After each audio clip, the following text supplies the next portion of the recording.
Chapter 10 is about artificial intelligence and automation.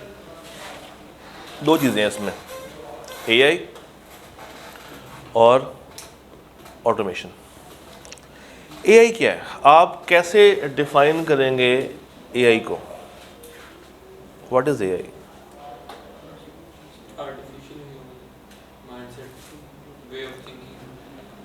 Artificial human way of thinking, way of processing. और definition क्या है AI की? क्या है AI?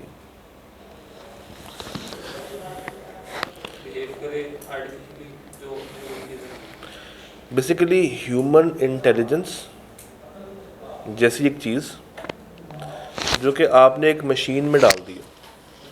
देखें इसकी डेफिनेशन क्या है।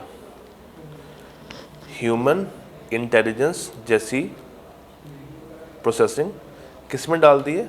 मशीन में। तो अब मशीन इंसानों की तरह सोच रही है, मशीन सोच रही है इंसानों की तरह। This is called AI। कहता है AI refers to simulation of human intelligence, उस जैसी। सिमुलेशन मीन्स उस जैसी तमाम processes by machines, particularly computer systems. AI enable करता है मशीन को कि वो टास्क परफॉर्म करे just like an human, problem solve करे, परसीव करे और नेचुरल लैंग्वेजेस को अंडरस्टैंड करे। सिंपल सी डेफिनेशन। फिर इसके अंदर जो इसका लर्निंग साइकिल है, इसमें कई बातें हम लोग पहले पढ़ चुके हैं। पहला स्टेप क्या है? Data collection. तो AI ने भी सीखना है, मगर सीखने के लिए उसको भी क्या चाहिए? Data. Second, data pre processing. It is as equal as data cleaning, कि एक दफ़ा जब डाटा आ गया अब क्या करना है? उसको क्लीन करना है, ट्रांसफॉर्म करना है और ऑर्गेनाइज करना। तीसरा, डिफरेंट मॉडल्स को ट्रेन करना है। चौथा, जो रिजल्ट्स आ रहे हैं उसको इवेलुएट करना। और पांचवा, एक मॉडल डिप्लॉय करना है जिसको हम आगे यूज़ कर सकते हैं। और ये मॉडल हर गुजरते दिन के साथ साथ बदल रहा है। जब GPT शुरू में आया था तो सिर्फ GPT था, आजकल कितने AI आ गए हैं? नहीं, कितने AI आ गए हैं। जेमिनाई GPT के बाद आया, क्लॉड बाद में आया, किमी बाद में आया। तो हर नए दिन तो कोई ना कोई नया AI जन्म ले रहा है। और जो एग्जिस्टिंग है उसके अंदर भी डिफरेंट मॉडल्स काम करने शुरू कर गए हैं कि इतने मॉडल के इतने पैसे, इस मॉडल के इतने पैसे, ये इतने टाइम तक काम करेगा, इतने टाइम तक काम करेगा। हर मॉडल की सोच भी फ़र्क है। तो इसमें एडवांसमेंट्स काफ़ी ज़्यादा आ रही हैं। तो इसको करने के लिए आपने सबसे पहले क्या करना है? डाटा कलेक्शन, उसके बाद डाटा प्री प्रोसेसिंग, उसके बाद मॉडल ट्रेनिंग, उसके बाद रिजल्ट्स एवेल्युएशन और उसके बाद मॉडल को डिप्लॉय करना है। सवाल ये पैदा होता है कि सर इसकी टाइप्स, ये तीन तरह का है। AI is of 3 types. पहला कौन सा है? Analytical AI। पहली किस्म कौन सी दोस्त? Analytical AI। नाम से जाहिर है। इसने क्या काम करना है? इसने पास्ट डाटा को यूज़ करके एनालिसिस करना, पास्ट डाटा को यूज़ करके उसमें से पैटर्न्स निकालने हैं, इनसाइट्स निकालने हैं कि माजी में। अब याद करें PBDD, याद है? प्रिस्क्रिप्टिव DDPP क्या था? डायग्नोस्टिक तो सेकंड था ना। डिस्क्रिप्टिव, डायग्नोस्टिक, प्रेडिक्टिव और प्रिस्क्रिप्टिव। तो अब मुझे बताइए, जो पास्ट डाटा के ऊपर काम कर रहा है वो किस में जाएगा? डिस्क्रिप्टिव या डायग्नोस्टिक? डिस्क्रिप्टिव भी है एंड डायग्नोस्टिक भी है। फ्रॉड को डिटेक्ट कर रहा है, तमाम सस्पिशियस देख रहा है कि सिस्टम काम कैसा करता था, बंदे का पास्ट रिकॉर्ड क्या था। फ्यूचर को प्रेडिक्ट नहीं कर रहा, माजी को इवेलुएट कर रहा। सेकंड क्या है? प्रेडिक्टिव। ये क्या काम करेगा? फ्यूचर को भी साथ प्रेडिक्ट करेगा, ना सिर्फ हिस्टोरिकल डाटा बल्कि फ्यूचर को भी फोरकास्ट करेगा। और तीसरा क्या है? जनरेटिव। जनरेटिव AI निकला है वर्ड जनरेशन से, जनरेट से। इसका मतलब है क्रिएट करना। जितने भी आप मूवीज़, कंटेंट वगैरह देखते हैं, आर्टिकल्स देखते हैं, ये सब के सब क्रिएट कौन कर रहा है? Generative AI। इवन ये इस वक्त जो स्लाइड चल रही है ये भी किसने क्रिएट की है? जनरेटिव AI ने क्रिएट की है। फिर जनरेटिव एआई के अपने कुछ एल्गोरिदम्स हैं, इसके अपने कुछ क्या हैं, एल्गोरिदम्स हैं। मगर इनको समझने से पहले सबसे पहले आपको समझ आना चाहिए न्यूरल नेटवर्क। जैसे इंसान में न्यूरॉन्स होते हैं, वैसे ही इस एआई में एक नेटवर्क पाया जाता है सिमिलर टू न्यूरॉन्स का फंक्शन, उसको क्या नाम देते हैं, न्यूरल नेटवर्क। पढ़ें क्या लिखा हुआ है, it is inspired by human brain, it learns to recognise patterns by processing examples. इसको आप डिफरेंट एग्जाम्पल्स दें, उसको प्रोसेस करेगा करेगा सीखेगा सीखेगा, सीख के वो अपना एक नेटवर्क बना रहा। फिर इसमें आ जाए डिफरेंट एल्गोरिथम्स। पहला कौन सा है, गैन। पहला कौन सा दोस्त, GAN. GAN stands for generative adversarial network. GAN stands for generative adversarial network. Generative adversarial network. इसका काम क्या है, इस गैन के अंदर दो बातें हैं। पहला इसमें है जनरेटर और दूसरा इसमें है डिस्क्रिमिनेटर। जनरेटर क्रिएट करता जाएगा, डिस्क्रिमिनेटर चेक करता जाएगा। हर जनरेशन के अंदर डिस्क्रिमिनेटर जो है वो कोई ना कोई एतराज़ उठाएगा, जिसको फिर कौन ठीक करेगा, जनरेटर, फिर एतराज़, फिर ठीक, जब तक कि ऐसी इमेज ना बना ले जो कि तकरीबन ऐसी इमेज हो जिस पे कोई शक ना कर सके कि किसने बनाई है, एआई ने बनाई है। तो it uses two competing networks. पहला कौन सा है, जनरेटर, और दूसरा कौन सा है दोस्त, दूसरा कौन सा है, discriminator, that tries to spot the fakes. कौन स्पॉट करेगा, discriminator. This competition improves the quality until the output is realistic. Second कौन सा है, वाई। V stands for variational auto encoders. Variational auto encoders. Variational auto encoders uses a single network to compress data into simplified form and then reconstruct it. This allows to generate new similar data points. इसका theme क्या है, कहता है आप मुझे data दें, जो data आप मुझे देंगे वो ज़्यादा उसका होगा, स्टोरेज का होगा, जीबी ज़्यादा होंगे उसके।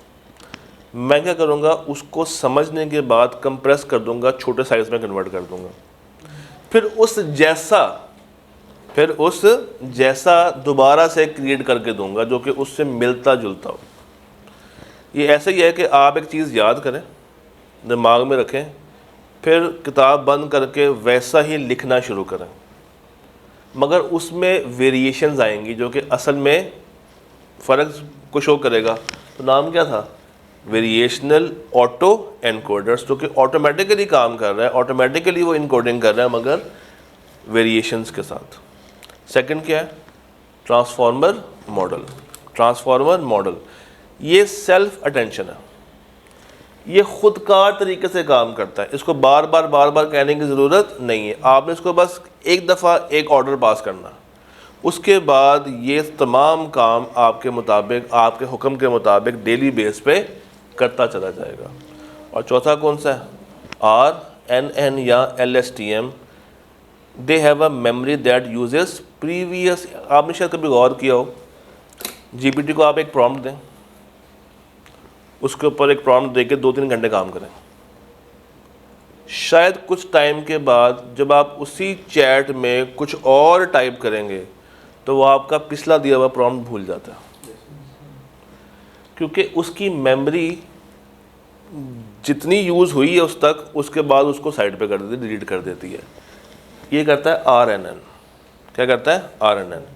अगर आप उसको ऐसा प्रॉम्प्ट दें कि तुमने ये कभी भी भूलना नहीं है, तुमने उसको लॉन्ग टर्म के लिए स्टोर करना है, फिर ये बन जाएगा LSTM। क्या बन जाएगा, LSTM। तो इमेजेस के लिए कौन सा है, गैन और वाई। टेक्स्ट के लिए कौन सा है, ट्रांसफॉर्मर मॉडल और RNN। स्पीच के लिए कौन सा है, गैन, RNN और LSTM। और जो बाकी चीज़ें कंटेंट है उसके लिए कोई भी यूज़ किया जा सकता है। इसके ऊपर MCQ बन सकता है, मैं आपको बता दूँ, इसके ऊपर MCQs की चीज़ें पूछी जा सकती हैं। फिर advanced AI, advanced AI, in other words इसको हम कहते हैं agentic AI. What is an agent by the way? किसी के बिहाफ पे काम करना। तो अब ये ऐसा एआई है, agentic AI means system that work on their own. अब ये खुद का तरीके से काम करेगा, ये अपना एजेंट खुद ही है, ये अपना एजेंट खुद ही है। They can make decisions, take actions without human help. अब इसको ह्यूमन हेल्प की ज़रूरत नहीं है। हाँ, ह्यूमन ने बस इसको एक दफ़ा शुरू में वो दे दिया है, ऑर्डर दे दिया है, प्रॉम्प्ट दे दिया, अब वो खुद कार तरीके से लगा हुआ है। ये चीज़ सबसे बेहतर देखने को मिलती है क्लाउड के अंदर। आप उसको एक दफ़ा एक कमांड दे दें और उसको बोलें कि ये PDF है, इसके ऊपर काम शाम करते रहो। वो आपको टाइम तो लेगा, तकरीबन आधा पौना घंटा लगाएगा, मगर आपको बार बार कमांड देने की ज़रूरत नहीं है, और जो आपको प्रोडक्ट निकाल कर देगा that would be final top notch product. तो एजेंटिंग एआई मीन्स ऐसे सिस्टम जो कि खुद कार तरीके से काम करते हैं, इंसानों के ये एजेंट हैं और ख़ुद से इन्होंने क्या लेने हैं, decisions, take actions without human help. Basically they are also called autonomous agents या इंटेलिजेंट एजेंट्स। एग्जाम्पल्स क्या हैं? रोबोटिक्स, चैटबॉट्स और वर्चुअल असिस्टेंट लाइक सिरी। तो इसके फीचर्स कौन से हैं? वही हैं, autonomy, they work without human control, goals oriented, आपने इसको बस एक गोल देना है, उसने उसको पूरा खुद से करेगा। अडेप्टेबिलिटी, किसी भी तरह के इन्वायरमेंट में इसको अडेप्ट किया जा सकता है, इन्वायरमेंट के साथ इंटरेक्ट करते हैं और हर तरह की इनोवेशन और एक्शंस के अंदर इन्वॉल्व रहते हैं। अगेन समझ आ रहा है? तो क्रैम करने की प्लीज़ ज़रूरत नहीं। टाइप्स, कितने टाइप्स हैं हमारे पास? 5। हाँ जी, पहला पॉइंट पढ़े, simple reflex agents. These agents respond only to current situation. They do not use past data. इनको आपने एक फिक्स रूल देना। तो जो मॉडल बेस्ड होंगे they both use current and past data, तो एक याद कर लें, दूसरा ऑटोमेटिकली याद हो जाता। फिर कुछ कौन से होते हैं जो स्पेसिफिक गोल बेस्ड हैं, उसको आपने सिर्फ एक कमांड देना है। चौथा यूटिलिटी बेस्ड, वो एआईज, वो एजेंट्स जो कि आपको maximum benefit, maximum utility provide कर रहे हैं कम पैसों में। और आखिरी क्या है?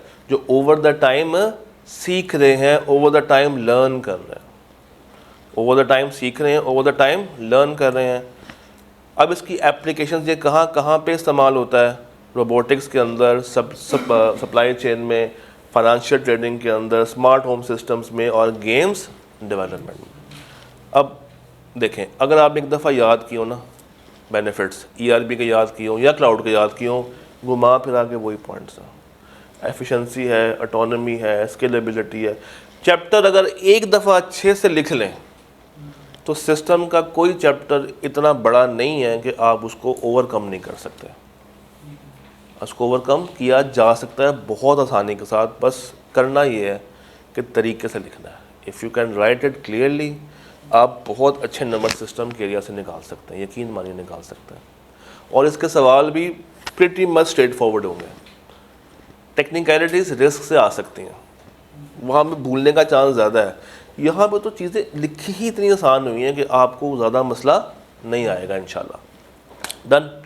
क्या रह गया हमारा? 9th, 13th और 12th कल इंशाल्लाह ख़त्म करके संडे वाले दिन we will be doing drafting practice इंशाल्लाह। ठीक है जी, कल मिलते हैं।